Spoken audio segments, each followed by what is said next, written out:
Coming up on this episode of Nintendo Cartridge Society, seeing as Mario RPG isn't using it anymore, we're retitling the podcast Nintendo Cartridge Society, Legend of the Seven Stars. It's dangerous to go alone, so the Nintendo Cartridge Society goes with you.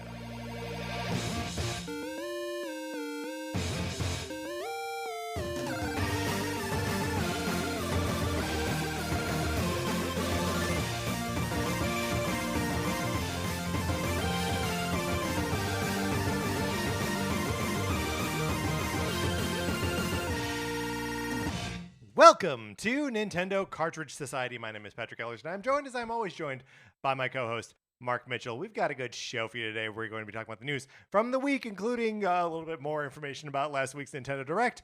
And then on Thursday, it is part 2, finally, of our ABCs of Nintendo's E3. But Mark, in the meantime, how's it going? It's going great. It'll be nice to talk about the Nintendo Direct without a strict time limit. It was such a strict. Such a strict time limit. So strict that we got on the call and did not have any small talk. No, yeah. I was like, "Are you ready? We're recording. We Let's got do it right now." There's just such a small sliver Tiny of a window. Yes. Also, when we recorded part 2 of the ABCs of Nintendo E3, it was before we went on like our little summer break, and we were mere babes at that point. Yeah, we had no idea. Super Mario RPG, we had no idea. Yeah, no idea that there was going to be a Nintendo Direct. So I think at the beginning of Thursday's episode, we talk about how there's no Nintendo presentation this year. We thought at the time. Here's the thing. I do not remember the episode at all, and I'm not going to re-listen to it before we put it out. No, it's a good one, though. It is. Yeah, I remember it being a good episode. I feel exactly the same way. I feel like there's only so much room in our minds for previous episodes of this show. Yeah. So as we create new ones, how much just like the old ones shuffle out. By the end of this episode, I'm going to forget the beginning. But it'll be good. I remember the feelings. Be good. I remember the feelings. Mark, I remember the feelings too. Speaking of the feelings, you should check out patreon.com/Nintendo Cartridge Society, where we have a Patreon. If you care to support us, if you support us at the 8-bit or the 16-bit levels, you get access to our monthly miniseries episodes. We wrapped up, of course, our NCS Detective Club, where we talked about the great detective shows of television history. And then we are about to embark on our NCS Goes Broadway miniseries, where we're going to be talking about Broadway musicals. And Mark, should we announce our first show? Oh, yeah, let's do it. The first show that we are going to discuss, one that we've discussed sort of tangentially on this show many times before, is Chicago. So we will be seeking out every possible cast recording. The movie is definitely going to come up. We are talking Chicago. Mark, are you excited to talk about Chicago? I am. I'm excited to talk about musicals. We have, like you said, opportunities sometimes on the show to bring it up. A few years ago, we did an episode where we cast Nintendo characters in the roles of famous musicals. Yeah. But it is. I would like to do that again once we get a few more miles of like different musicals, because I feel like we went with like the big ones that we know for sure, right? Yeah. But yeah, I want to revisit that. I think it would be a lot of fun, and I think it'll just be a lot of fun to talk about something else that we both love quite a bit, but is outside the usual scope of the show. You can also, if you would like to chat along with us about those things or about Nintendo stuff or anything else, you can join us on our Discord. Email us at nintendocartridgesociety@gmail.com. And we will send you an invitation. Join the Discord. And if you have asked for an invitation and you get the link and you click on it and the link is expired, email me again. I will send it to you again. We're trying to keep that window small-ish so that it's not just links out there forever. But don't be embarrassed. Email me again. It's fine. Yeah, absolutely. And a discussion that has been going on in there recently that I've been enjoying a lot is we were talking about like Final Fantasy and Final Fantasy 16. So if you it's just a great community. It's a great community. We've got little breakouts for those of us who are playing Pikmin Bloom, those of us who are playing Tears of the Kingdom, those of us who are playing Splatoon. So and the communities rise and fall with the popularity of these things. So if you are looking for a space to discuss stuff, it is there. There's a bunch of cool, interested, and interesting people there. So you should check it out. Mark, we got an email from Steven.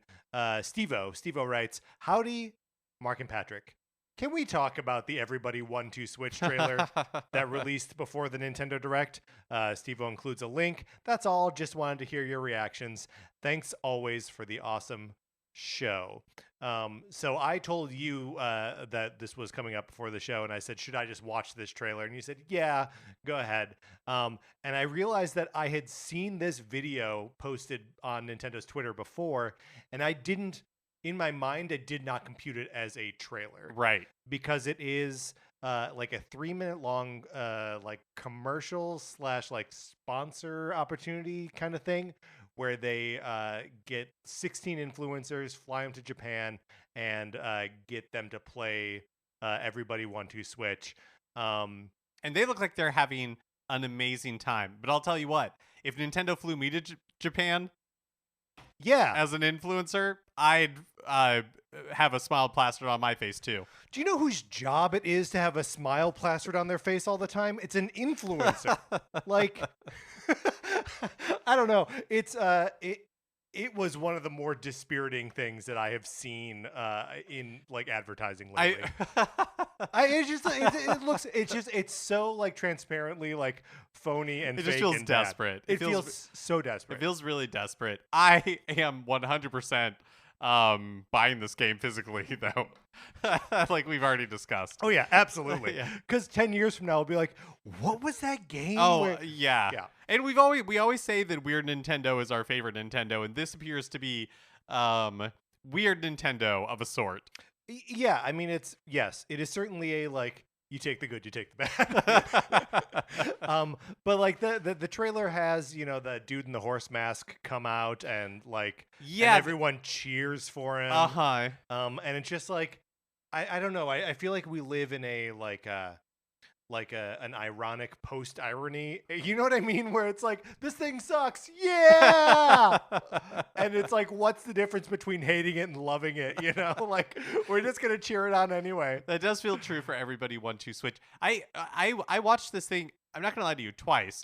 And the part that I did not get either time is, you know, they're like, we sent 16 influencers over and, you know, they're doing their thing and everybody's, you know, like popping balloons or whatever it is and having a good time. And then like a partition in the room opens. Right. And another 84 people another 84 people are there. Yeah. To show that you can play total. Up to 100. Right. And, you know, like, I think this is just a really weird game. Like, if it's meant to be played with 100 people in a ballroom in Japan, what is the experience going to be? What is the experience in my 1-bedroom apartment or even in with Los Angeles? Yeah, you and I playing it together. What is this experience going to be like? I tell you what, I can't wait to find out. Because are you going to be able to do any of this online, or do they expect you to find a place where? Because there's also a game that they show. It must be online. It must be online. Because one of the games is like someone stands in the middle and they're the ninja and everyone else is throwing ninja stars at them. Right. And so you're actually like standing in a circle around an individual person and you're swiping on your phone, which has been connected to the Switch via a QR code. And like, is that positionally dependent? Yeah, but how would that? I mean, maybe it does actually work, but it's like, then how is that equated to the Joy-Con? And is any of this on the screen on the Switch anywhere? Or like, is in it just true everybody score? Yeah, exactly. In true 1-2 Switch fashion, maybe not. Maybe not, because the original 1-2 Switch was sort of like famous for being like, you don't even have to really look at the screen. You're supposed to be looking at the people you're playing with, which is interesting. But it means that most of the cues for when you're supposed to do stuff are audio on the Switch. And if you are breaking this thing out at a party, which is the only time you're going to be around 100 people, then you got to be like, all right, everyone quiet down so we can hear the Switch. And that's everybody's favorite person at a party. 100%. The one shushing them. This is just $30, right? Yes, that's right. I mean, really, the thing is, I've spent $30 in way stupider ways before. Oh yeah. So this is We spent $60 on Persona 5 Royal, and I played it for 10 minutes and was like, oh yeah. Oh yeah, I don't like this. yeah. So this should be fun. But yeah, the trailer continues to just be more like confounding presentation for this game. Yeah, confounding I think is right. That it's just I don't get it. I don't know that they get it. But they have something they want to sell. But honestly, I think that'll be it. The game comes out this Friday. Yeah. And once it does, I don't think we're going to see any like breakout videos. I don't honestly like. Is it even worth it for an outlet to review this game? I think because of you like think we'll the see curiosity. Sure. I think that we will see reviews.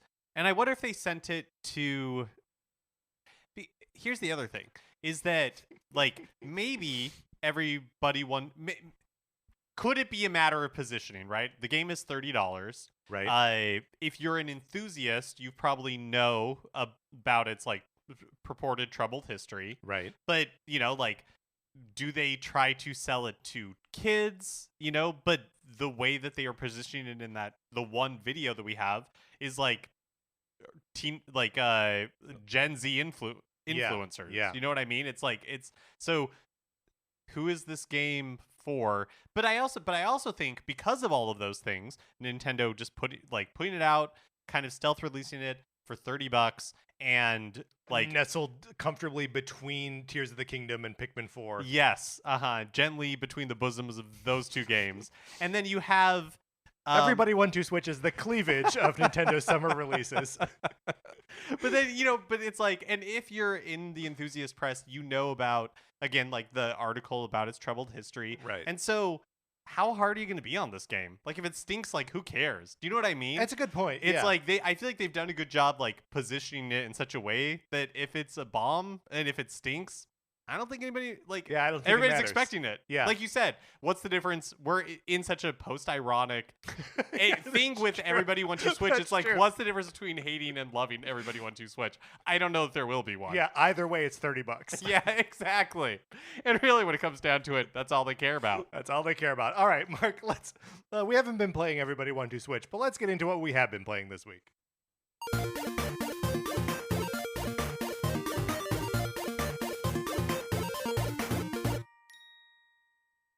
I'm still withholding Tetris 99 ticket update, but I want you to know that I've been playing. Okay, great. Okay.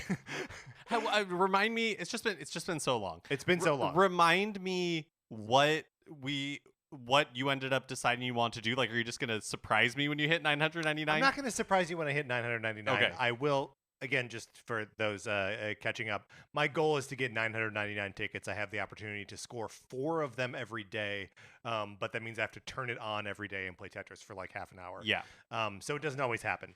I'm currently in the low 800s, like below 850. I think when I get above 900, I will reactivate this segment on the show, and then we can like count up to 999. That sounds great. But I do continue to play it, just not every day, because I have been playing every day Tears of the Kingdom. We have so much to catch up on. Do you want to talk a little bit about Pikmin Bloom before you? Sure. I mentioned it in the... I can't believe now that I wasted breath in the short amount of time we had in our Nintendo recap episode. Yes. To talk about the fact that I've been playing Pikmin Bloom, but I did. Because we don't need to talk about what we could have done differently. The past is the past. Yes. But I've been playing Pikmin Bloom. Just like Elsa said. I've been playing Pikmin Bloom. Yeah. And, when the game first came out a couple of years ago at this point, I, downloaded it. We dabbled with it and we're kind of like, I don't really get it. That's the end of it. And then, friend of the show, Connor McCabe, other people in the Discord have been playing Pikmin Bloom for a couple of months now, right? Yeah, it's been a little while. And so I've been seeing like that community, and I honestly, so I work from home, and I like walking was not really a big part of my daily routine. But then recently I had to kind of like change up what I was doing for exercise. And so it has become more of a daily activity for me. And so I started checking it out. And in the beginning, I was still kind of like, I don't really get this. But then it gets its little like Pikmin claws into you. Yes. And the little Pikmin are so cute. They're really cute. You know, you get like there's like you have your red ones and your yellow ones and your blue ones, and it's a little bit like whatever. But then you get a purple one, Right, and then you get a rock. and then you get a rock one. Yeah. And you get all these different Pikmin. Like I love watching little Pikmin just like run around when I'm throwing Nectar at 'em, yeah. nectar at them, and they get so excited, and then they Mhm. like run over. And sometimes you hit them with the nectar and they fall down. Yeah, I love that. like they're really cute, and it does a good job of like building on like the different systems into the game. So it's like, Yeah. oh, okay, yeah, like I guess I should be planting flowers when I like go walking and like all that kind of stuff.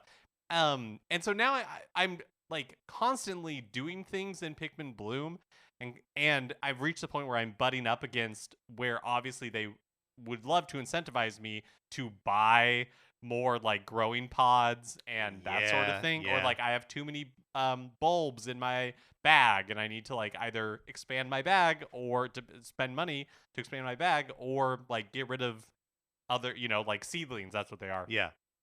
And so I'm doing all these things and I'm like, what is the point of this? And yet I find it so delightful. I also find it utterly delightful. Have you gotten to the point where you can fight mushrooms yet? Yes, which I still don't really understand what I'm doing or why I'm doing it. It doesn't really matter. It's the thing. The So thing much that I of Pikmin Bloom. so much Pikmin Bloom. It doesn't really matter. It's just fun. No, I love I love the mushroom fighting thing because it is the communal part of that game that is still like you're not really interacting with, but you are doing something with strangers, right? So this weekend, Sarah and I went to REI so she could buy a bike. And there was a giant flaming mushroom out back behind the REI.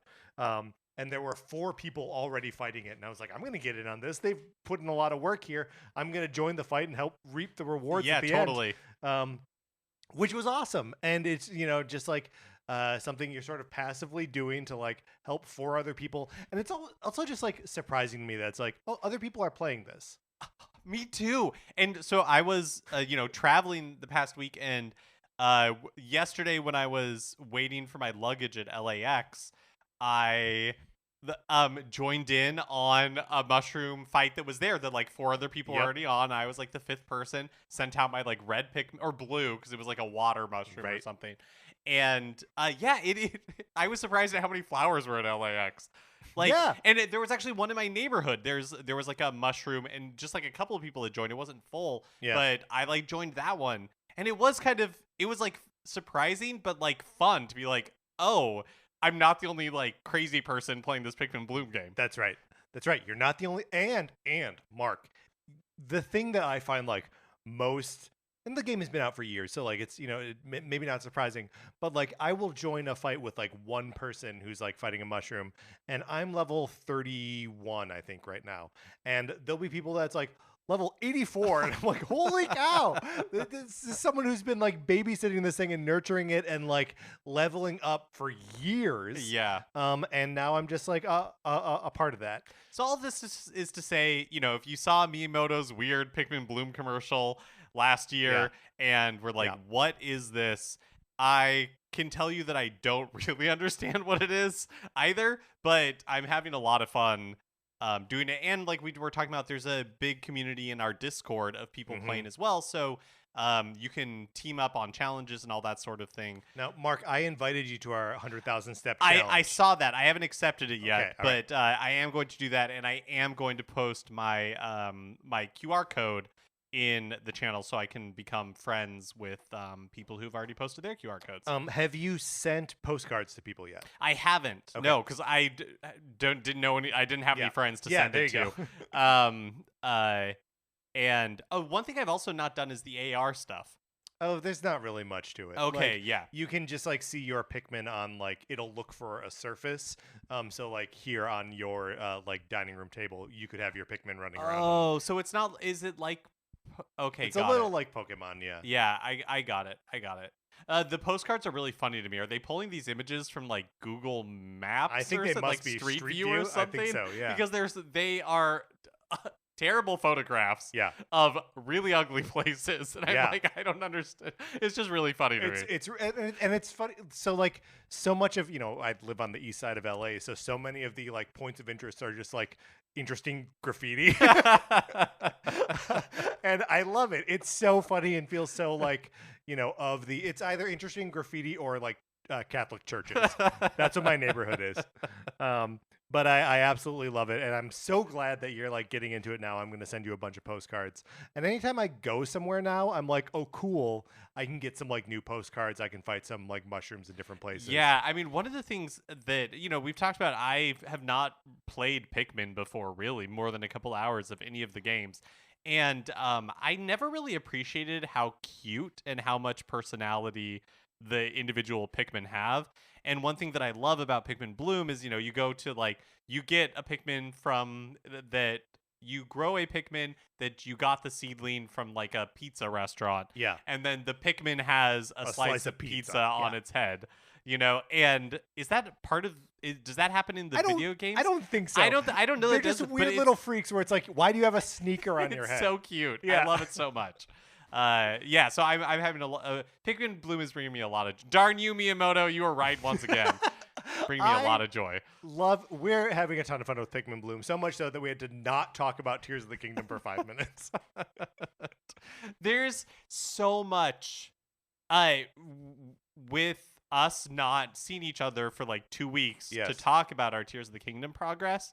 There is now like an overwhelming amount of stuff talk about. I don't even know how to like order the things I want to talk about or even remember all the things I want to talk about. So I have done now all 4 temples.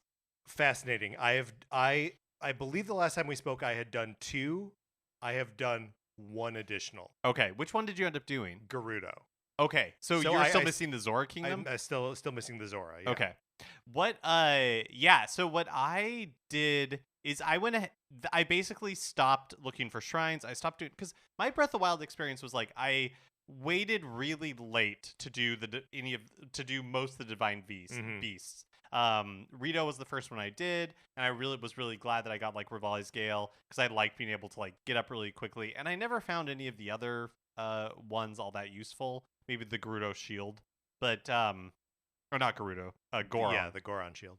Daruk's protection. Yeah, but this time I decided to do the Urbosa's Fury, kind of like the opposite, and do all of the temples. Yeah, and to get those abilities. But there's still like 2 areas. It's too bad that Tulin's Gust is the best one. It is, because that's like the first one. Yeah. Yeah. And there are still areas in the maps that I haven't even gotten to yet, that I haven't like gotten their towers. Like I haven't gone to is it the why can I not like where the Great Deku Tree what is that called? Lost Woods. Yeah, the Lost Woods. Like I haven't gone to the Lost Woods at all. Like I have no idea what's going on.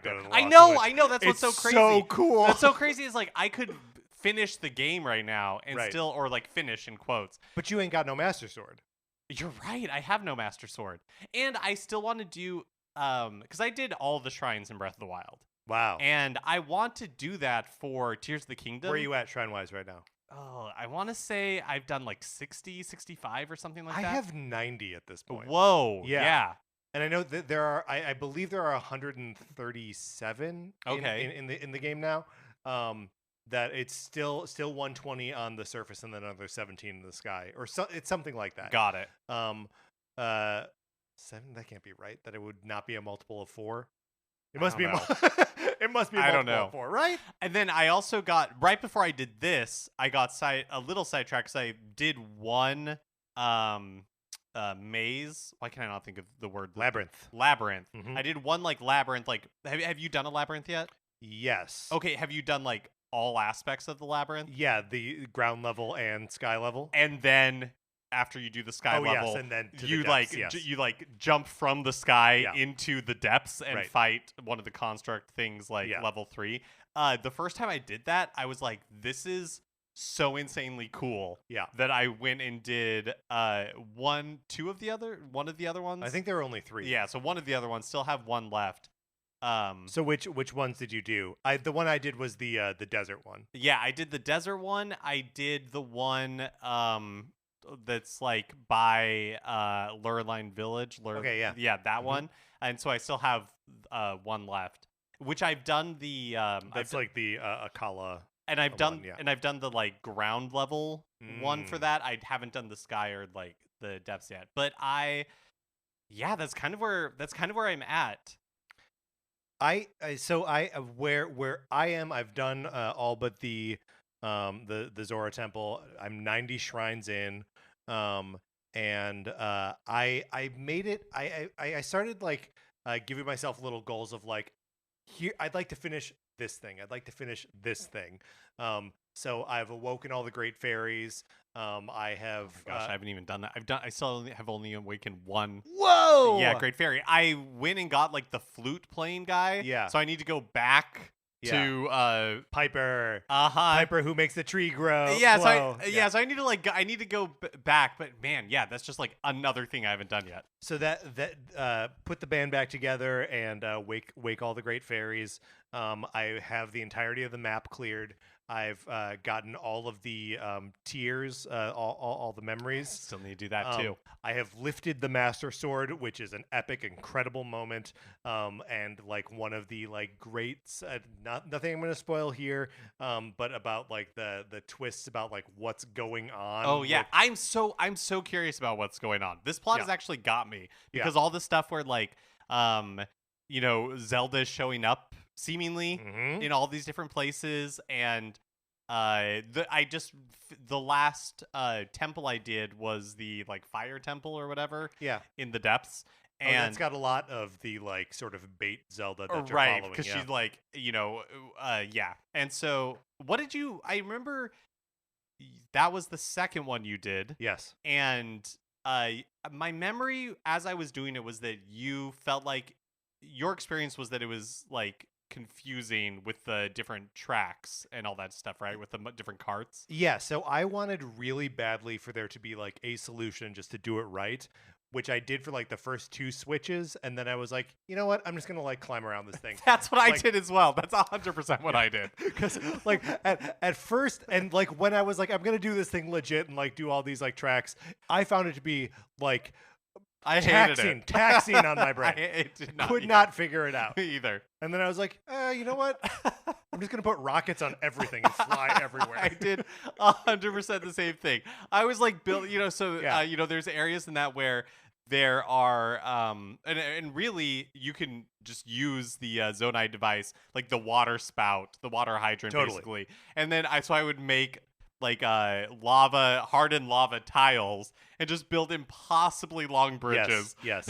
And like stuff like that, because I was just like, I got so kind of like bored of trying to figure out how to get around all the like cart switches where you like make it go this way, and it's like, oh no, I want to like stop my cart here and like steal the cart from that construct, and like it's just taking forever, and like you're taking tons of damage, and then you're like, wait a minute, why am I doing this? I'm gonna strap a rocket to my shield and just like bounce up there. And then just like where I can see on the map that there's something here, so let me just float around this area until I see like a rock that the guy can blow up, or a hole that I can crawl into or something.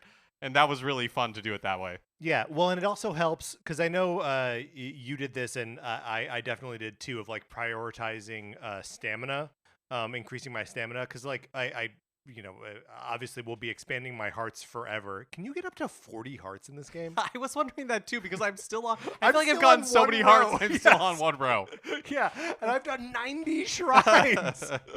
Anyway, but yeah, get the stamina like all the way up early so that you can just like just launch yourself into the air and not have to worry about how long you're falling and gliding around, trying to find a safe place to land that's going to be advantageous to you. Have you done much leveling up of your battery? No, I haven't, because I haven't spent much time in the depths recently. So I first got the how much? I have the auto build. Okay, so all right. So like the Great Abandoned Mine or whatever, like when I first went down there, abandoned mine, I went a little crazy down there, and I got a bunch of Zonite and like all that kind of stuff. Yeah. So it was easy for me to exchange it, and I've grown it like one full battery. But then I currently have 4.5 batteries. yeah, I have not Or gone back. 4 and I have a not notch. really gone back down to the depths outside of Mm. going there for the Goron Fire Temple. Yeah. And so that's like a whole. There's still so much of the depths that Yeah. I need to. The depths goes explore and on open for up. like forever. And like every time I go down there, I just like lose time. Like what I really like to do now is find a hole into the depths that I've not yet explored. Put on a podcast and then just like go to work, right? Like just jump down there. It and is it's the like, most like I would say like grindy absolutely part of the game, Yeah. not in a bad way, but it is in a way where like you have to opt into it and be like, this is going to be my experience for Yeah. the next like hour. you're like or whatever. resource mining essentially. Totally. And like also, all of the temple bosses are down there. So like, Oh really? you can fight them all again. Oh. Yeah. And they all have 100 of those like the Zonai charges that like turn into another Yeah. battery thing. But that's just the first time you fight them. But so like I fought the Wind Temple boss a second time. Oh, very cool. And like, have you fought one of those? It's almost like a talus, but it's a frog. Yes. Yeah. Yeah. I had a lot of fun fighting those. Those are fun.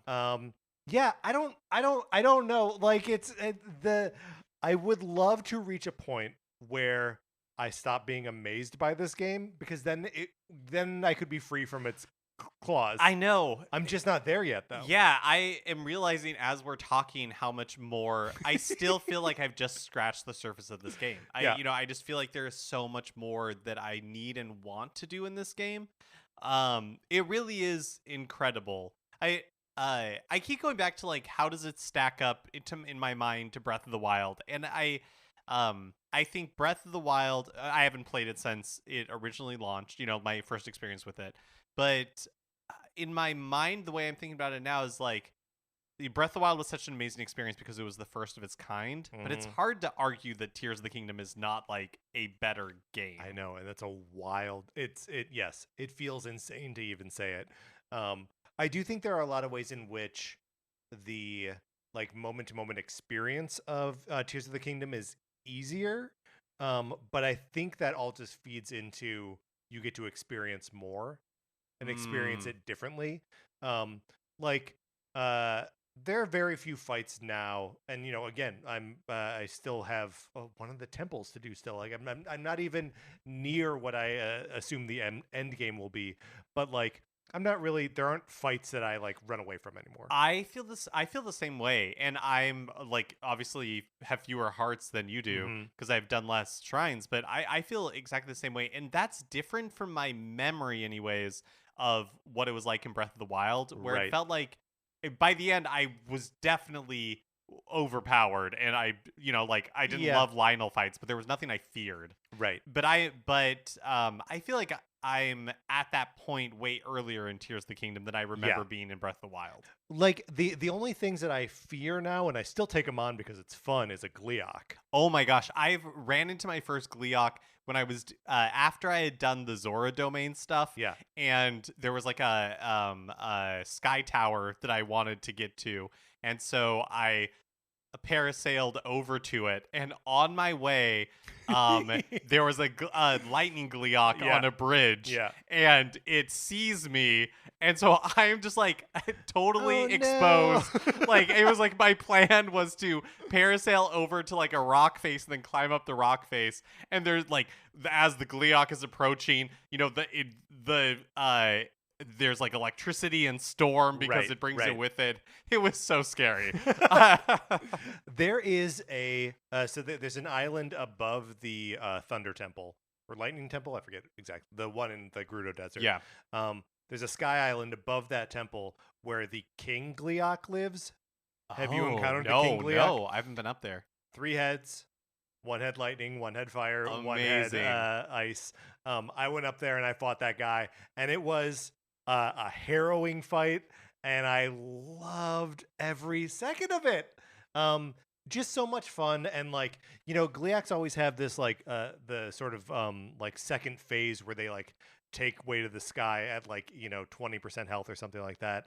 And like the ice one drops these like enormous like icicles on you. The lightning one is like zapping the ground with lightning, and the fire one does another thing. And this one was doing all three. And so like trying to avoid these things while like reversing time on the icicles to like get up there high enough to shoot arrows at it. Was just the best. Like, you feel like so heroic and cool fighting them. I love the Gleeoks. They are a perfect addition to Tears of the Kingdom. Can we talk a little bit about the individual like temples themselves Sure. and the approaches to the temples? Because we obviously won't talk about the Zora one yet because you haven't done it. But for the Goron one, Yeah. I agree with you that the approach was like, I still think the best approach for by far was the Rito one. Yeah, I agree with that. I did like the approach in the Garuda one, but I thought that was really cool. I thought it was that was really really cool. fun, and I like how each of the individual temples and each of the individual like areas have like a different thing, right? Like, Yes. and like the it almost feels like you're playing a different kind of game. yeah, which is I think a fun expansion on the Divine Beasts that we saw in Breath of the Wild, and those had their different approaches as well. But this has like, it's like, no, there's like a certain like a new gameplay thing that maybe won't repeat in the rest of the game, like the one with the Gerudos where it's kind of like a little, it's like a light tactics yeah, thing, where you can set up some reinforcements, but then it's all about basically like just surviving waves of enemies for a little while. And like, I thought that was a fun twist on the formula. In fact, I thought all of the Gerudo stuff was cool, like the 3 towers and having to triangulate the light. Like, I thought all of that was just a blast. Well, and just like coming on the Gerudo, like the survivors of the storm, and they're like in this bunker underground, and like there's like this a dude in jail and like a kid, and like I don't know, there's like all this stuff that like I found to be very intriguing and engaging in a way where I don't know about you, but I have a hard time caring about individual Gorons. Like, no, yes. I was like, sorry, Gorons, you're all crazy for this meat. I don't know. Well, I also liked in the approach to like the Gerudo one. It's been sadly a couple of weeks at this point said that I've played it, so I've already forgotten the name of like the undead enemies that are introduced in the forest, in like the storm. The ones the Gibdos. The Gibdos. Yeah. The Gibdos. What a cool use of those. Awesome. I love the Gibdos, and I love harvesting their bones. Yes. Because their bones are so strong, but they're brittle. Well, yeah, but you just put them on an arrow, which is a single-use thing anyway. Like, who cares?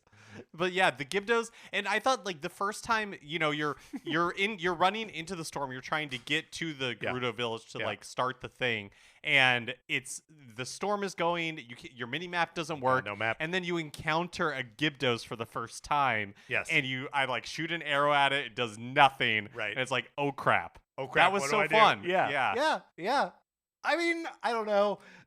We've been talking about this game now for like 20 minutes. Okay, we have to move on to other stuff, but I don't know what to do. We're gonna have to do just like an episode that is. Just... I feel like this is that episode. Like, but no, it's so good. I think you're right. I think once we both finish, I think we need to bring some guests on who have also finished and just like have a Tears of the Kingdom just blowout where we just talk about it. Yeah, totally. First impressions and last impressions.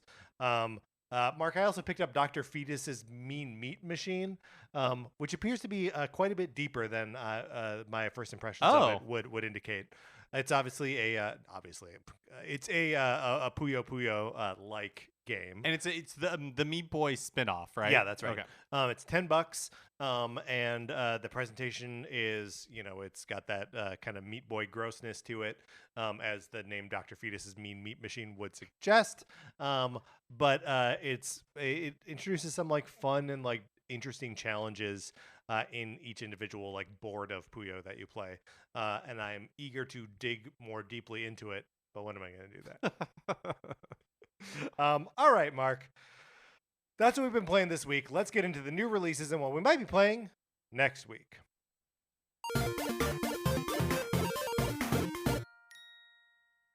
This is a pretty meaty week for new releases, actually. So on today, June 27th, on today, that doesn't seem right. Just today. June 27th. You could also say on June 27th. Today. Yes. Story of Seasons, A Wonderful Life is released on Switch. This is a remake of the, at the time called Harvest Moon, A Wonderful Life. On Thursday, the Lara Croft collection, which includes Lara Croft and the Guardian of Light, Lara Croft and the Temple of Osiris, are both released on Switch, or the collection is released on Switch digitally. These are the Diablo-esque Lara Croft games. Yeah. And then on Friday, got a whole bunch of games. So Master Detective Archive. Sorry. Oh, yeah, go ahead. I just want to stop on the Lara Croft games. I think it's interesting that they can have a series that is not Tomb Raider, but that are Lara Croft games. Yeah. It would be like if there was a Nathan Drake game and not an Uncharted game. Right. Yeah. Which is weird because it's not like there's a second Tomb Raider. I guess it's just the way that they're differentiating the gameplay experiences. Right. But yeah, that is interesting. And then on Friday, there's a whole bunch of stuff coming out. So Master Detective Archives Raincode, which is the new game from the creator of Danganronpa, is releasing. We've seen this in a couple of Nintendo Directs. Crime O'Clock, which we saw in the most recent Indie World Showcase, is releasing. The sequel to which would definitely be Crime 30. Yes, Crime O'Clock is the one that almost Crime. looks like a Where's Waldo illustration, but then as you're solving crimes within it, it affects the way that the world looks. Everybody Want to Switch, of course, which we talked about. The pastel pink and pastel yellow Joy-Cons also, or I guess all the pastel Joy-Con, the pink, the yellow, the purple, the green. Right, but only in those combinations. Yes. The pink and yellow in one and the purple and green in another. And then Ghost Trick Phantom Detective, which is the one that I am for sure picking up. It's such a delightful game. Well, the other one you are for sure picking up. Oh, yeah, that's right, because I'm buying a physical copy of Everybody Want to Switch as well. Right. Do you want, should we get a group together, go to the Best Buy for that one? I think we should. Are we going to have to go to multiple Best Buys because they're only going to have one or two that's copies? Right, they're going to sell out. Yeah. I mean, look, we're going to a... yeah, that's right. We're going to a fighting game party at Connor McCabe's house this Friday. We should bring Everybody Want to Switch. It's an Everybody Want to Switch party. There we go. And then, but yeah, Ghost Trick Phantom Detective, which I'm excited to have on Switch, and that's from the creator of the Phoenix Wright series, and it was originally released on the Nintendo DS. The reason I'm talking about it so much is it's a game that I love, and I encourage all of you to check it out.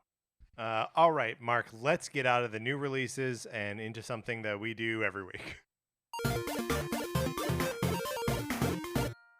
That thing we do every week, 433. In 1952, American composer John Cage wrote a piece called 433, wherein a performer or group of performers didn't play their instruments for 4 minutes and 33 seconds. For the purposes of this show, our instruments are talking about Nintendo.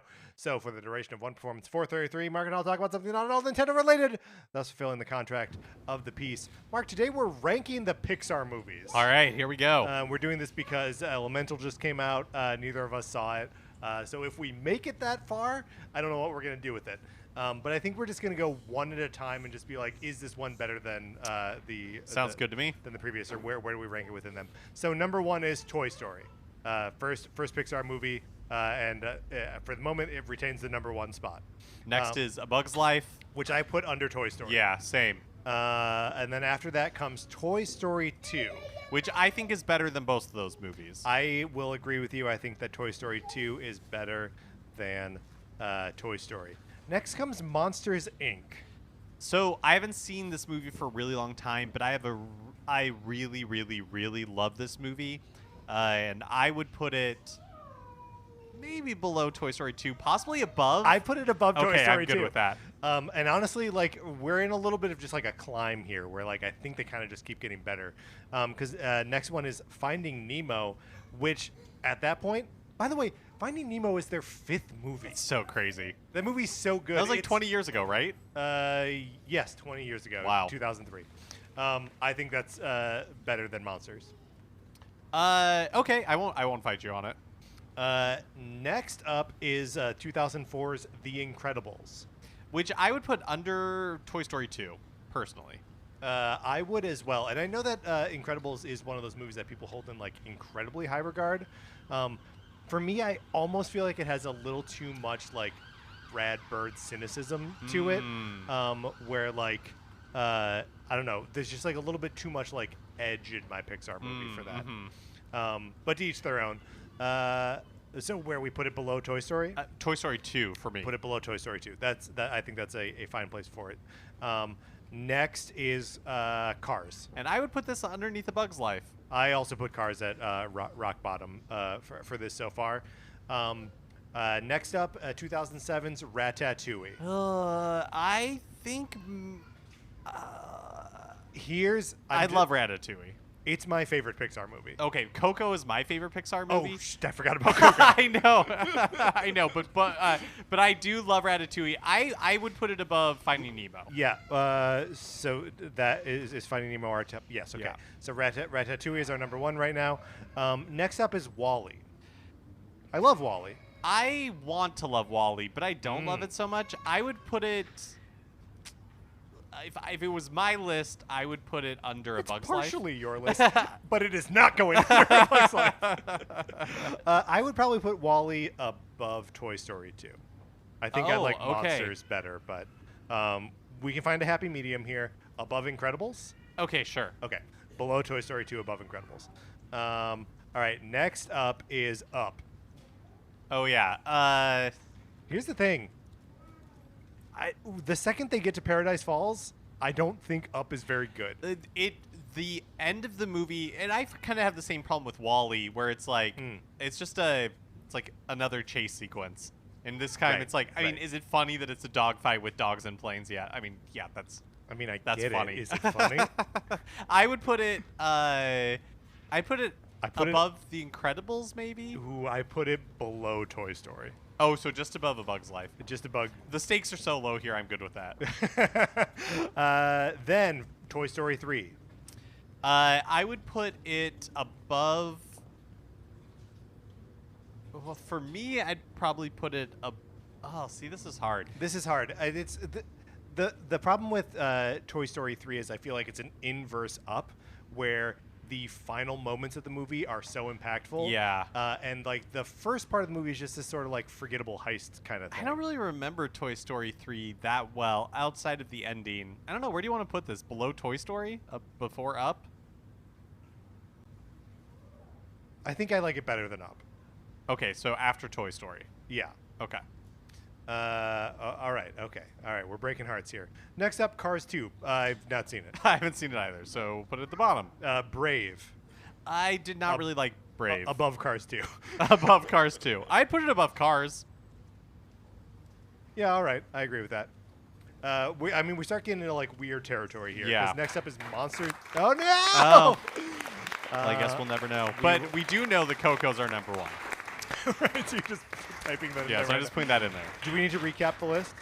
Sure. Coco number 1, Ratatouille number 2, Finding Nemo number 3, Monsters Inc. number 4, Toy Story 2 number 5, WALL-E number 6, The Incredibles number 7, number 8 is Toy Story, number 9 is Toy Story 3, number 10 is Up, number 11 is A Bug's Life, number 12 is Brave, number 13 is Cars, number 14 is Cars 2, and everything else is somewhere in there. We were accompanied today by students at the Royal Center School of Speech and Drama. Mark, let's get into the news.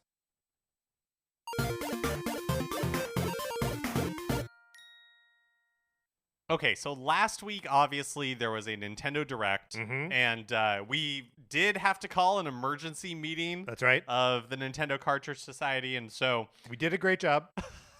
Yeah, Zoom did not do a great job. Zoom didn't do a great job. But we did a fine job. But we were trying to talk about so much in so little time, and I feel like this was maybe just because of Super Mario Brothers Wonder, but I feel like this was a big Direct. Yes. Well, and I think what makes it such a big Direct is there are arguably 4 big Mario announcements in this Direct. Mario RPG, the Princess Peach game, Luigi's Mansion Dark Moon, and Super Mario Brothers Wonder are all new announcements of Mario Universe games. This is all coming on the heels of the massive success of the Super Mario Brothers movie, where it is just like, okay, Nintendo has realigned the canons now. They've already fired the Tears of the Kingdom payload. What's next? And the answer is Mario, Mario, Mario. Yeah. So I feel like don't need to recap everything that was in the direct, but I do want to spend some more time talking about these things in a little bit more detail than, and also with the benefit of time, right? We're not as shell shocked as we were directly right after the direct. That's right. And so yeah, so there's just a few things that I would like to talk about. So I think we should just start with Super Mario RPG Remake, which is coming November 17th. And as sort of alluded to in our cold open, this game is losing its subtitle, The Legend of the Seven Stars, which it didn't carry in Japan in its original Oh, I release. didn't know that. Yeah, that's just for the Western localization. Without the subtitle, it feels so naked to me. Like, it feels like That's a working title, right? Just like Super Mario RPG. When you have, like Mario and Luigi, you have Paper Mario. To just be Super Mario RPG feels so like placeholdery to me. It feels primordial to me, right? Where it's like, here are the elemental building blocks of a series of games, 2 series of games that will come after. It's very exciting to me. I love this game, and having it back in like any form is exciting. But it really, so much of what they showed off in the trailer was like very faithful recreations of Super Mario RPG stuff, but just in obviously this a fully 3D graphics kind of presentation. But I can't wait to see like what's different, what's new, what's changed. We can see in some of like the combat encounters that there's like a little percentage thing that goes up. There are like combos that the game is keeping track of, and seemingly there are some like special power attacks that have like more involved animations. I'm just very interested to see the ways in which this is different from the original game. I'm not expecting a ton, but I also have no idea what I'm basing that on. Right. And I am really curious who is developing this. Yeah. I assume it's, Square Enix, but we have no way of knowing that. Yeah, I tried looking it up after it was announced, and it's available for pre-order now, so I thought maybe it'd be on the eShop page or anything. And as it's being published by Nintendo. Yeah, we know that. But I haven't looked since last week, but I'm assuming it's basically the same arrangement as the original game, which was developed by Square and published by Nintendo. Does that mean, do we know if like the like Final Fantasy winks and nods and stuff like that were in the original are going to be in this just version? The one. Like there's one extra like hidden boss, Culex, who's hiding behind a door in Monster Town. Then he's like surrounded by like crystals from Final Fantasy. But as far as I remember, he's really the only reference to Final Fantasy. But like a lot of like the winks and nods throughout the game are to other Nintendo properties, and it's been cool to see people like combing through the footage of this 2-minute trailer and finding the things that were like kind of brought forward from the original like backgrounds and like remade in like the modern 3D, where you can see references to Metroid, Stunt Race FX. There's like a little like one of those cars in like a toy box in Booster's Palace. Yeah, I guess I don't know. I don't know if any of that like Square Enix stuff, if any of the Square Enix stuff that is, like goes away or would be muted in this at all. The only place where Square Enix is mentioned in the product description on Nintendo's website is in the copyright portion. So the game is copyright Nintendo and Square Enix, and then characters Nintendo/Square Enix. Interesting. I don't know what that means. But. Yeah. I'm really curious to see. It's interesting to me that this is being positioned in like the November, right before Black Friday, position. Yeah, because the game is beloved, mm-hmm. but also has been a non-factor for Nintendo since the Super Nintendo era. Yeah, and if it performs like a Paper Mario game performs like the Origami King does, that's a solid couple million copies sold. But yeah, so I'll be interested to see. It'll be interesting to see how it performs. What the like, because for a lot of people this will be the first. It'll be brand new essentially, right? It'll be like totally. Link's Awakening. Yeah, I mean it being in that like late November slot, that kind of puts it in the like Pokemon Let's Go Pikachu kind of, or just all of the Pokemon games, Yeah. and then end up coming out around then. And we won't have a Pokemon game, as far as we know, out by the end of this year. Well, other than Detective Pikachu. uh-huh. Yeah. So I don't know. I mean, like, yeah, maybe it doesn't matter. The thing that's so like interesting is that that you can draw a lot of parallels between this year and the first year of the Switch, because we gave a Mario game in October, we had a Zelda game at the beginning of the year, and like, that's those are two big tentpoles, and they're not remakes, they're not whatever. So everything else that like fills in the space around them is kind of just gravy, which I think is how they're viewing the Super Mario RPG remake. And then we also got 2 teases. Yes. 4 games coming sometime next year, including one like super atypical thing of them just being like, there is a Princess Peach game. Yeah. And again, total. The internet has gone to work immediately based off the 20 seconds of footage that we saw of the Princess Peach game, that to try to figure out who's developing it. And I feel like people are kind of leaning towards Intelligent Systems at the moment, with the Next Level Games, also getting tossed out there, or Arzest. But I do.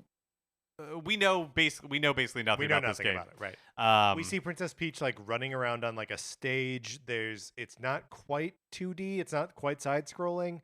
And then she like steps on a like a little platform. Her dress turns white, and then something happens. We don't know what. But yeah, that we've. I'm glad that Princess Peach is getting her own game. I'm excited to learn more about. It'll just be really interesting to learn more about what this is. Well, because the precedent is so shallow, right? Like we have one example of a Princess Peach game, and that's Super Princess Peach on the DS, which was like a platforming game where she like used her feelings as power-ups. And then like a couple appearances in like Mario, Super Mario Brothers 2, Super Mario 3D World, as playable characters in like a side-scrolling like action game. But yeah, like what this game is, or what it could be, or what even like the moment-to-moment gameplay of it, big mystery, right? And also like, especially once you see this footage, and you're like, kind of like, oh.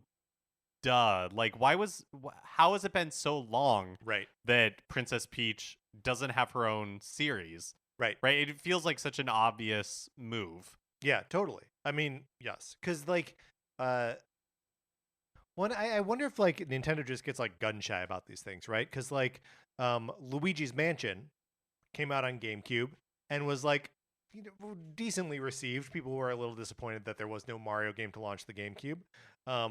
But in the years since then, that game has become like canonized as a classic, and with not even really with Dark Moon, but really with Luigi's Mansion 3, has sort of cemented itself as like a series. It's like a mainstay Nintendo series, and so now they're like, yes, the next pillar of the Mario franchise, Luigi's Mansion, and Peach never had that like moment where they like branched her off and be like, these are the Peach games.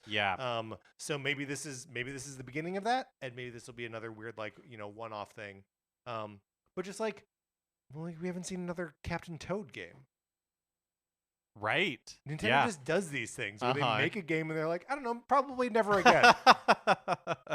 Well, speaking of Luigi's Mansion, the other news that we got for 2024 was that a Luigi's Mansion Dark Moon remake we'll just call it a remake. It's graphical enhancements is what they said, but it was originally on 3DS, so like there's got to be some like dual screen chicanery that they're finding a workaround for here. Also, it was interesting that they talked about like the enhanced graphics, because the little bit that we saw, and I'm not like, I don't care that I don't have a super critical eye Yeah. for like graphics, but it didn't look that great to me.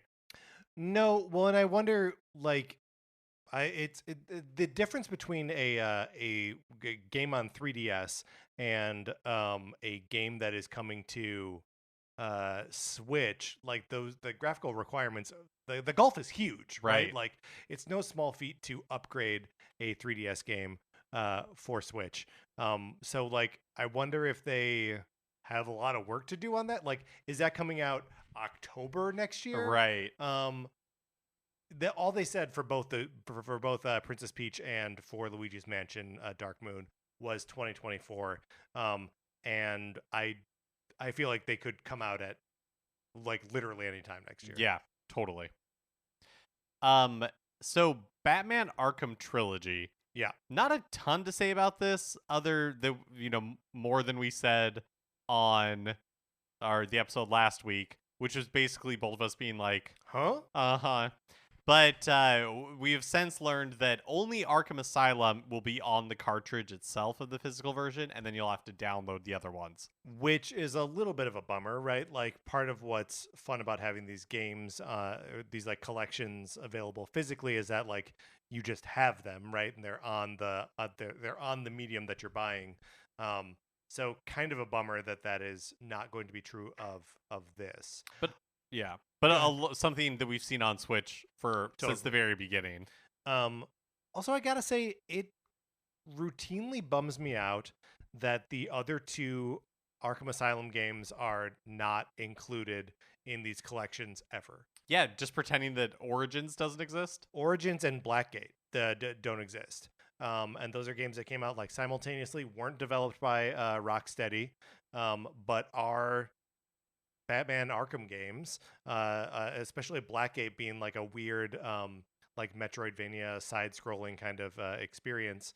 But like, there's nothing wrong with Origins. Like, it's fine. Yeah, I think it has a weak reputation, or had a weak reputation, or a weak reception when it came out, because it is just like more Arkham City essentially. Yeah, I mean, But we're it's about to talk about a Metal Gear collection that has like even the kind of crummy games collected with it.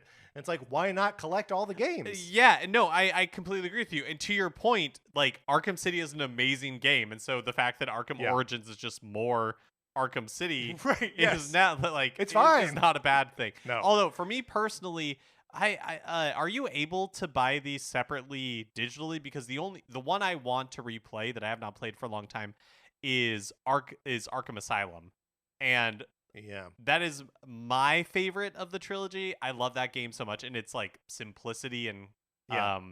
the way that, because it's not an open world, they're able to control the experience a little bit more. I'm very excited to replay it. I actually am not sure if they're available separately. I think probably just in the collection. Well, speaking of collections, you also have the Metal Gear Solid Master Collection Volume 1, which again, same thing.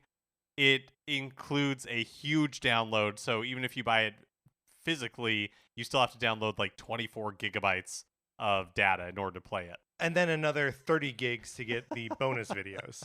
So it's just so much. So yeah, it's an absolute ton. That buying this one physically, don't do it. It doesn't. There's no point. Also, this was not part of the direct, but it seems like there is a volume 2 planned for Switch that will include Metal Gear Solid 4, Metal Gear Solid 5, and Metal Gear Solid Peace Walker, and according to IGN. And that all comes from there's like sort of metadata buttons for those three games on Konami's website for these things. So like, you could click on each of the individual games and learn more about them, and the data for those three games are all like hidden in the background for whenever they do launch Volume 2. But honestly, I'm seeing this as kind of a limiting factor here. Look, Metal Gear Solid 4, very exciting for that to be not on PlayStation 3, because it's been orphaned there forever. Like, literally available nowhere else. But this leaves a ton of Metal Gear games on the table, especially considering how complete Master Collection Volume 1 is, in that it includes the two MSX games and the two MGX I forget the name of this stupid system. And the two NES games, like there's a lot of sort of like history built in there. I just kind of quickly pulled a short list of games that are not announced for any of these collections yet, including the Metal Gear Solid VR missions, which are awesome. Metal Gear Solid Twin Snakes, the remake of the first Metal Gear Solid on GameCube. The Acid games on PSP, there are two of those.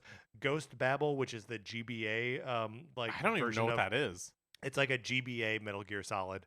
And then the integral substance and subsistence versions of Metal Gear Solids 1, 2, and 3, unless those are the versions that appear on the collections, we don't know. And then just a listing of Metal Gear Solid 5. It's unclear whether or not that includes Ground Zeroes, which is that sort of like prequel to 5, like 2-hour-ish experience that was sold separately when those games originally came out. So there's a lot of stuff that like seemingly isn't accounted for here, and I wonder if there's a volume 3 or if this is it and we are just going to be missing some stuff. Or also maybe there's a third option, which is just because we're getting this information basically from data mining that It's some incomplete. of this Yeah. is included in volume 2. Like the acid, like we talked about it right after the direct. I don't think it's unfortunate, but I don't think Twin Snakes is making an appearance here. But you know, VR like missions though, man.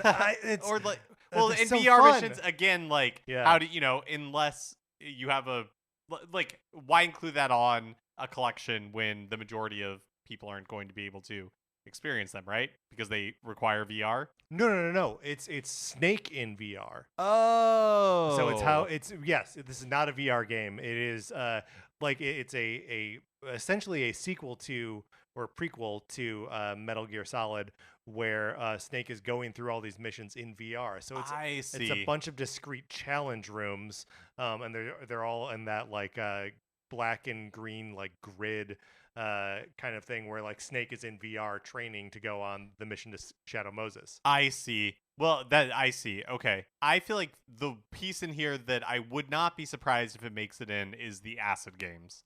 Yeah, I would agree with that. Also, I am assuming that Ground Zeroes, Metal Gear Solid 5 Ground Zeroes, is part of Just Metal Gear Solid 5. Yeah. And then there was the gameplay video for Pikmin 4 coming out on July 21st. Ochi the dog. Anything else we want to say about Pikmin 4 that we didn't cover last week? No, I don't think so. I think we did a good like pause and talk about Pikmin 4 last time. Now, there's the Pikmin 1 and 2 HD versions that are available on the eShop now, and they will be getting a physical release in September on like a single cart with both games. And that physical edition is $50, and the bundle for both games is $50, or you can buy them separately for $30 each. And one thing we weren't sure about right after the direct was if these were based on the Wii Play, or what did they call it? That wasn't new right. Play Control. Yeah, the new Play controls where they on the Nintendo Wii remastered the games and added motion controls. Like, would the version on Switch also have motion controls? And the answer is yes. Yes, but it's optional. You can choose the motion controls or the others, like the more traditional controls. I guess there are a few other like just quality of life improvements. Not like a big overhaul, but just like little things here and there. Yeah, kind of like what they did for Mario 64. Yeah. When they released it as part of 3D All Stars. Mm-hmm. Including like up-resing the cutscenes from like the original like movie file, so it's not just taking the those that are on the GameCube disc and like forcibly up-resing them. It's actually from like the original files, so it is even sharper than you might expect. One thing to note is that the all of the logos for the Pikmin games 1 through 3 have all been changed to better like be in line with Pikmin 4's logo. Oh, interesting. And the name of Pikmin the name of Pikmin on Switch is now officially Pikmin 1. Oh man, we're having our own like Star Wars: A New Hope or Indiana Jones and the Raiders of the Lost Ark moment. We kind of are, yeah. I do think it's fascinating to we just mentioned that like the new play control meant that the first two games, which came out on GameCube, were re-released on Wii, and then obviously Pikmin 3 came out on Wii U and was re-released on Switch, and now all of this has been re-released on Switch. It's fascinating how completely Nintendo is porting these games. Yeah, it is. Like, what is that? Maybe this is the hand of Miyamoto. He just really has a soft spot for Pikmin, Yeah. and maybe it's like, do you know what? Like, let's just go ahead and do that. Let's get all the Pikmin games. Let's just, on you know what, all the Nintendo Pikmin, Switch. all of them. And It's this whole GameCube games coming to Switch thing is fascinating because this is now 2 consecutive directs where they have stealth launched oh yeah, GameCube games. Like, look, they could do this every single time they do a direct, and people would be there to pick them up. right. Because in February it was Metroid Prime Remastered, Right. and then now we're getting Pikmin 1 and 2. Yeah. like, So what what- do you think would? Let's say it's in Mhm. September. What do you think they would? Well, like, so I have a pitch here. The original Luigi's Mansion. yeah. I mean, and 2 they is are going to be not- on Switch. 2 is going to be on Switch, and they don't appear to be worried about cannibalizing the market because they're about to put out a new Pikmin game, and they're like, in a month, right? And they're like, put out 2 other Pikmin games Yeah, right now. yeah. They don't care. Yeah. So I mean, like, Luigi's Mansion, if it's September, that could be like we're heading into October. And so here's Luigi's Mansion 1. The Wind Waker Twilight Princess, like, again, we have fired the Tears of the Kingdom bullet, so why not let the other Zelda arrows fly? One of the persistent rumors for them the past like 6 to 9 months is that Nintendo's been working on quite a few GameCube ports, and that seems to be bearing out. Mm-hmm. But that the GameCube F-Zero game is on that list. Sure. So I wonder if maybe that will be coming up in September or something. Yeah, how funny that is becoming just like a pattern this year. It totally is a pattern, and then just like, yeah, there are the Switch's ability to like loop in all of these classic games, both through like the NSO libraries, and just like these re-releases and ports, is really pretty fascinating. Like, I think it's not since like the GBA that we've seen so much of Nintendo's back library just available, as like sort of presented as new products on Switch or on the current hardware. So it all seems very cool to me, and is like sort of in my mind making the Switch go down as like the ultimate Nintendo machine. Let's talk next about Star Ocean, the second story R, which is releasing in early November, November 2nd. So the tail end of when we were talking about it after the direct. Have you played this game before? Mm-hmm. I played okay. the original, yeah. Got it. And you like it? Yes. Do I have to defend that? No. position? No. You don't have to defend it. Basically, for myself, what I'm trying to like calibrate is like, how interested am I in this? Because I think it looks cool, and I've never played a Star Ocean game before. Is this one that I should be looking forward to? This is a good game. Or the original one is good, and it is exciting that this is coming around in the sort of like HD 2D presentation. Because it's also like it's nudging into the most of what we've seen from HD 2D so far has been the sort of like emulating the 16-bit style. And Star Ocean Second Story is a PlayStation game, so it's from a slightly different generation, and so they're applying this graphical filter to something that is, it's not just a filter, they're remaking it, but to like a higher generation of stuff. So like we can expect more dynamic battle sequences and stuff like that. I think this will be very cool. Coming out November 2nd. I have no idea when I'm gonna cram this into my schedule. Right. But I'm definitely tracking to this one. Yeah. Yeah, I thought when I first saw it, and you had mentioned that this is kind of the art style of the original game. Yeah. But to me, it looked like the next evolution of that HD 2D like filter, for lack of a better term. Absolutely. And it's like, we know how games are made. So yeah, I thought that was cool when they were like, I can't remember exactly how they worded it, but they were like, oh, and like in 3D. I was kind of I was like, whoa, that's awesome. Well, it looks cool. cool. Yeah. Anything else to say about Star Ocean: The Second Story? Just that they are doing a physical release of it, much like Live Alive got a physical release, and that there's a like a collector's edition, also incoming in November, a soundtrack art book, acrylic stand, all kinds of stuff that you would expect from a re-release of a cool big RPG. Then was WarioWare Move It, which is one day later than Star Ocean: The Second Story are being released on November 3rd. Those games competing for a lot of the same brain space. That's right. What a surprise to see another WarioWare game in the same generation when it was not that long ago that we got the last one. Get It Together. But Get It Together was so specific.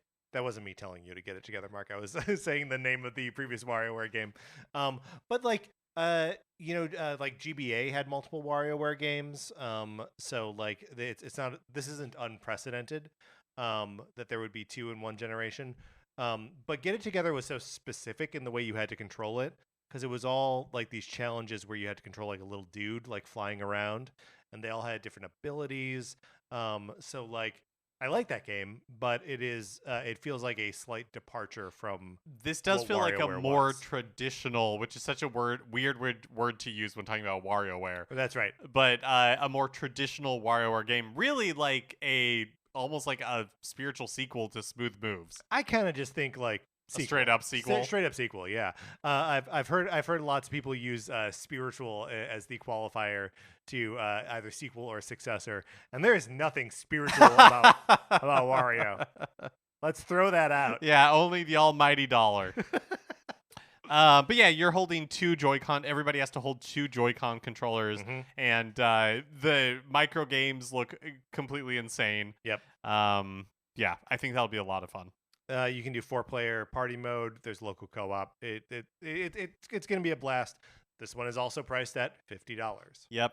Smooth Moves was and also interestingly, we haven't like a lot of these games are part of Nintendo's voucher program in the US, which now is like, oh, I'm going to have to buy more vouchers because there are a lot of these I'm going to be picking up. But it has been interesting to see, like, even Super Mario Brothers Wonder is not $70.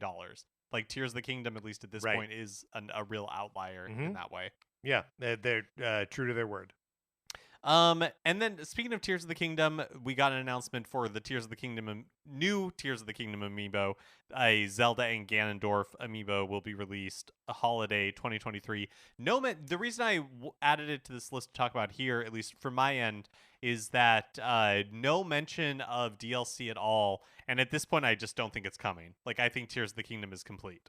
Yeah, that's where I am too, and I that feels like a little bit counterintuitive because the game obviously sold very well and has been like dominating the conversation at least for a couple weeks until like other enormous games it came out, and now it's just like a big part of the conversation but no longer dominating. But yeah,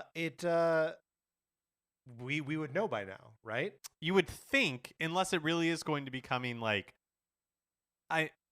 I mean, anything could happen, but maybe they announced it in September and it does come out for holiday in time with the amiibo, but it just seems like I don't know. It feels to me like Tears of the Kingdom is a complete game and they are kind of closing the book on this Hyrule and are ready to move on to whatever the next thing is going to be. Yeah, because with the exception of the motorcycle, basically everything that was added to Breath of the Wild is just in Tears of the Kingdom vanilla, including all the amiibo stuff, right? Like all the amiibo costumes and like armor sets and stuff that they slowly added with like amiibo functionality are just in this game natively. Speaking of which, were you able to get the Link to the Past or Link's Awakening, whatever it is, the like Link armor set you were trying to get from the amiibo? No, I kind of stopped. I have the pants and the head of the Link's Awakening one. I don't have the tunic yet. Oh, okay.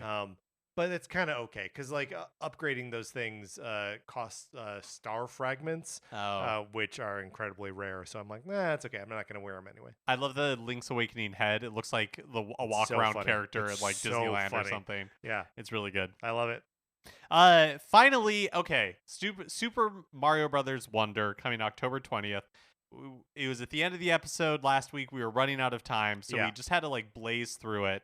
Right. So So here we are, an at the end hour of an and 15 episode, minutes. ready to blaze through it. Yeah.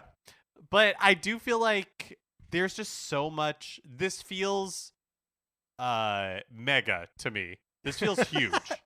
Yes, I agree, because there are a lot of ways in which Mario as a platformer is a safe or understandable or understood entity that Super Mario Brothers Wonder does not appear to be that at all. Yeah. Yes, it is multiplayer up to 4 people at one time. That's nothing new for us, really. But we're dealing in different characters. We're dealing in like stranger configurations of characters. There's a part in the trailer where like there's Mario and Yoshi, and they appear to be two separate characters, two separate players, and Mario jumps on the Yoshi and then rides him. But that wouldn't be that different. Like my memory is that Yoshi is just like in my memory of the trailer is that Yoshi in that moment is just like in Super Mario World. Like not that he has like an indicator above him that he's a player too, but I don't remember. You could 100% be It's right. unclear. It's unclear. But if that is the case, that wouldn't be, and this is my feeling for a lot of Super Mario Brothers Wonder, is that it wouldn't be that different from what you can do in New Super Mario Brothers, which is just pick somebody up and carry them. Yes, that is true. I think like the fact that there's like a Yoshi transformation, like that's intriguing to me, where like you become Yoshi or not, and then give a ride to your friend who chose not to become Yoshi. Yeah, I don't. Yeah, there's still so much about this game. Yeah. That we don't know.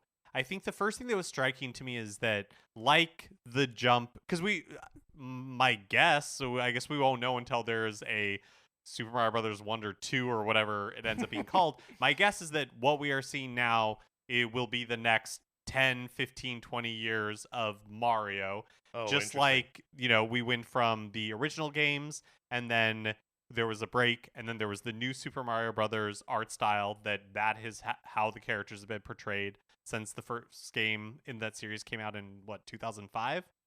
And now, almost 20 years later, we are seeing in Super Mario Brothers Wonder, to my mind, we are seeing the next evolution of what these characters are going to look like for the next decade. I mean, I think that's possible, but I think it's also possible that that idea is shattered. Because like if Super Mario Brothers Wonder is successful, and I imagine that it will exist concurrently with Super Mario Brothers movie, with the Super Mario RPG remake, with whatever this Princess Peach game is that comes out next year.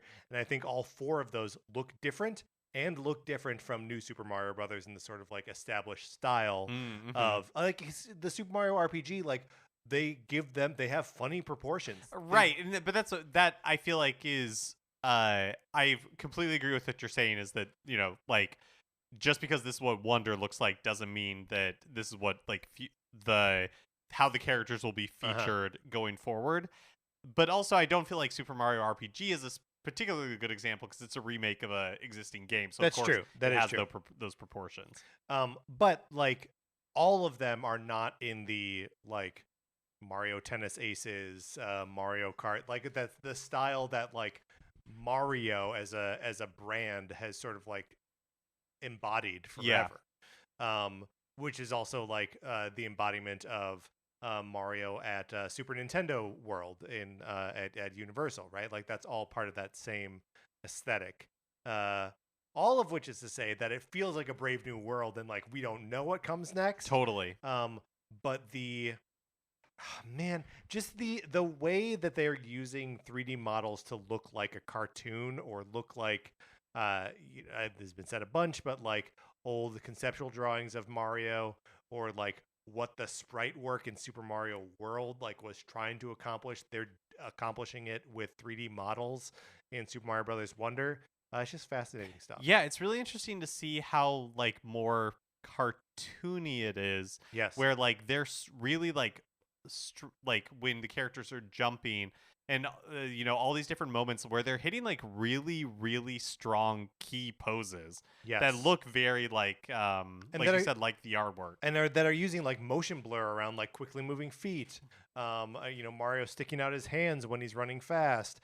The little like gust that like lifts his hat up as he's like jumping around.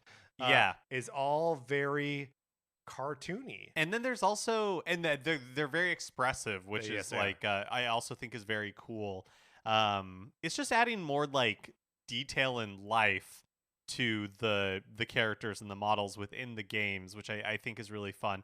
I'm fascinated by the talking flowers. I'm curious to see how that plays out. It's funny that I couldn't tell the first time that the trailer happened if like some of the stuff was Mario talking, but it's not because Yeah, I don't think so. just the Super Mario Brothers like Advance 4 those games had just come out on Game Boy Advance for Nintendo Switch Online, and those of course are notorious for how chatty the characters Right, are in them. right. And I was like, oh, that's interesting. Were they preparing us for a more talking Mario? Well, But that would be nuts, wouldn't yeah, but yeah, I mean, I got to be honest. Within the trailer, I find the flowers annoying, and so I'm curious what it'll be like in the full game. it?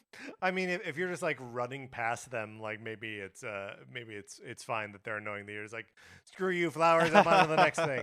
But I'm there's coins and there are lives. Lives are back. And I'm interested in what this like other currency is that you get when you're in the weird like Wonder World Yeah, there's like a little purple thing collectible. that only has a decimal point after it when you are Yeah. in like the Wonder World. I don't know. Yeah. I don't know what this is. Very exciting, and maybe even more exciting that we wanted to wait that long really to find out. October 20th, this game Totally. comes out before Super Mario RPG even. So, crazy how similar that is to the Super Mario Odyssey release date, which was October 27th, 6 years ago. So that's it for the direct. Mhm. Just a couple of other newest items to close us out here. So our favorite topic, we can never stop talking about the death of E3. Mhm. And the question is, has E3 been canceled for 2024 and 2025? Maybe. Seems like maybe. A meeting of the Los Angeles City Tourism Board of Commissioners seems to imply that both events have been canceled, but the official statement from the ESA simply says that, quote, no final decisions about the events have been made at this time, end quote. But it sure does seem like they won't be at the Los Angeles Convention Center. They have been removed seemingly from the LA City Tourism Board of Commissioners like list of events that are happening in the future. So it didn't seem like we needed E3 this year. This is probably going to go down as one of the biggest years in video game releases, kind of like ever. Diablo, Street Fighter, Final Fantasy, Tears of the Kingdom, everything else. That it's just like, and they're able to do that and market it and be this juggernaut thing without E3. Mm-hmm. Like this is proving ground for no one needs it, and I think that's the end of it. Yep. On June 19th, Square Enix updated Chocobo GP to remove all the much hated microtransactions and are now bundling all of the content with the only purchasable version of the game. They didn't announce this, though. Not announced. It was quietly done. It was instead broken to the world by @Nintendo on Twitter. Nintendo on Twitter. From their account, quote, Square Enix re-released Chocobo GP on June 15th. It now includes all unlockables in-game and no longer has microtransactions.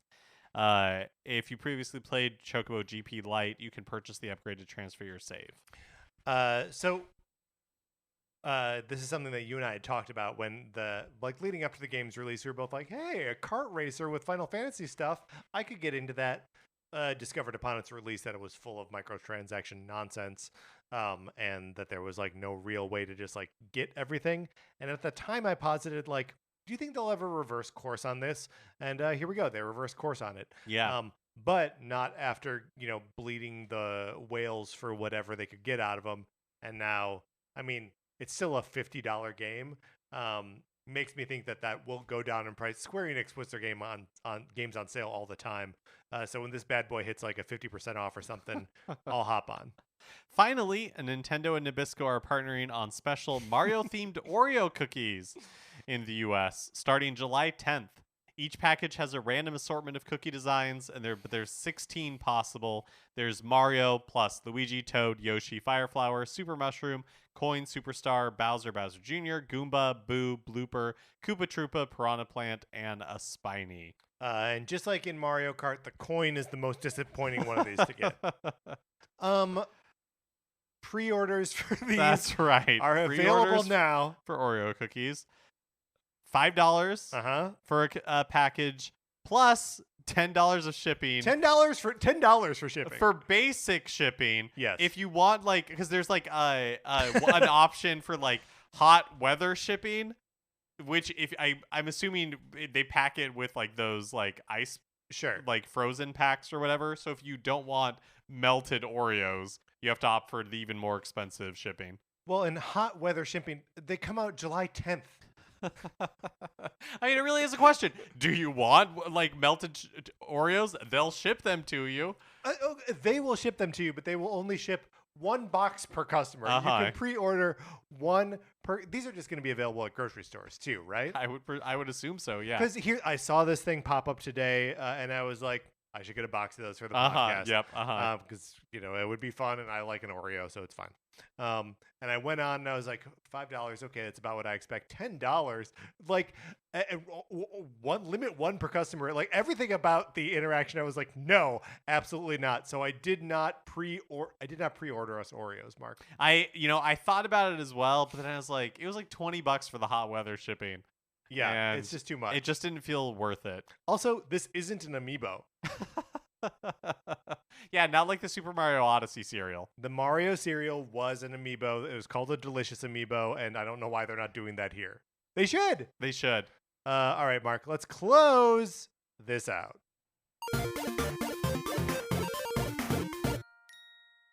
That's going to do it for this episode of Nintendo Cartridge Society. Mark, it feels good to be back. It does feel good to be back. Feels like we've been away for so long. So long. So a little bit of a extra long episode here, so I hope everyone enjoyed it. That is doing it for this episode. Join our Discord. Email us at Nintendo Cartridge Society at gmail.com. Did I say that right? Did we do that right? I think that was right. I was already reading the next line. I didn't know what was going on. We will send you an invitation to the Discord. Anthony DeLuca made our logo. Our theme music is provided by 8-Bit Betty. You can get more of his music by going to 8bitbetty.com or by listening right now. For my co-host, Mark Mitchell, this is Patrick Eller saying, thank you for listening.